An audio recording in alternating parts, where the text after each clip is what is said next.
Aku mau nge-review produk keluaran tahun 2025.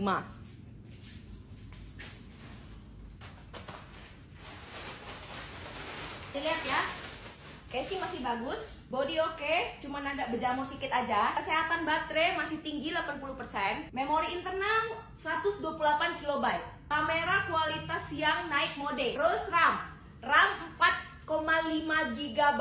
Putar lagi, sekali lagi. Nah, ini dia produknya ya. Buat yang mau aja, cekot keranjang kuning sekarang.